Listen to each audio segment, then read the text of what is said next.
Develop करून माणसं सोडलाय ना. सरांनी ओलाचं दिलं, ओलाचं ते मागं काय किंवा फक्त टॅक्सी पुरवतो पुणे मुंबई याच्यामध्ये शहरामध्ये, पण त्याची स्वतःची एकही टॅक्सी नाही.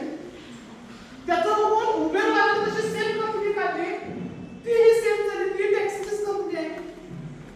म्हणजे जिथं त्यांनी टीम वर्क करतात. आज आपण मी भरपूर शिकलेला, आपल्याला मास्टर डिग्री 5-6 मिळतात. माझी फील्ड एज्युकेशन आहे, मी त्या एज्युकेशन फील्डमध्ये काम करतोय, पण हे मी एक्स्ट्रा म्हणून करतोय. माझं सगळं सोडू नये. मी सकाळी कॉलेजला जातोय, माझे लेक्चर्स घेऊन येतोय, माझ्या अकॅडमीवर जातोय, मग यांच्याशी संपर्क करतोय, ऑनलाईन सगळं काम करतोय. कुणाच्या घरी आपण बोलवायला काय बोलणार आहे सर तुम्ही? स्टेटस. हे पण फ्रीमध्ये ठेवायला स्टेटस. उद्या जर मी पेड ॲड टाकली की आसपासच्या शहरामध्ये जाऊ दे म्हणून, तर आज माझ्या 100 लोकांना समजली, उद्या हीच पेड ॲड 10,000 लोकांना समजते. 10,000 पैकी ते 100 लोक येतील का नाही ऐकायला?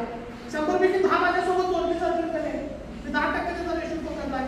तुम्हालाही घरात बसून काम करायचं, कुठं जायचं म्हटलं, कोणाच्या दारात जायचंय, कोणाला समजवायचंय, कोणाच्या घरात जाऊन समजून सांगायचं. फक्त नकारात्मक लोकांपासून लांब राहायचं. ज्यांनी आयुष्यात काहीच केलं नाही ते दुसऱ्याला पण करू देत नाही. मी शाळेमध्ये कसं बऱ्याच जणांना मुलांना सांगतोय, सायन्स अवघड आहे हे 8वी नापासला सांगत असतो. म्हणजे सायन्स काय माहितीच नाही. अकाउंटन्सी लय अवघड असतंय, हे तर कॉमर्स मध्ये त्याला माहित नसते, सी कॉमर्सचं तो सांगत असतो अकाउंटन्सी आहे. जोपर्यंत जे आपण करत नाही स्वतःहून, त्याशिवाय त्या गोष्टी होणार नाही. ह्याच्यामध्ये कुठलीही चेन सिस्टीम, माणसं जोडा, असला आपला हे का टीम जोडायची, टीम वर्क करायचा.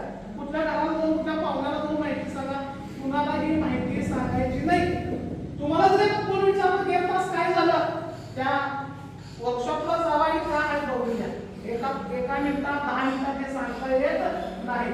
या सरांचा अनुभव खरं तर ही पूर्ण व्यवस्थित सिस्टीम सांगायला 3 तास 4 तास असं 2 सेशन 2-2 तासाचे घ्यावे लागतात. मी सरांना आधीच सांगितलं, आमची गावाकडची टीम आहे सर, थोडक्या आणि सोपं कसं सांगता येईल बघा, नाही तर एक माहिती जातील. सरांनी इतकं भारी हसत खेळत तुम्हाला सांगितलंय की तुमच्यापर्यंत ते पोहोचलंय. तुम्ही शिकलेले आहात, त्याच्यामध्ये कुठेही आणि तुम्ही स्पष्ट मार्गाने बोला. माझा स्वभाव तुम्हाला माहिती आहे, वर्गामध्ये पण कसा असायचा. हे माझी विद्यार्थी तर सर मी आपल्याला शिकवत नाही. 5-6 वर्षापूर्वीचे सगळे हे माझे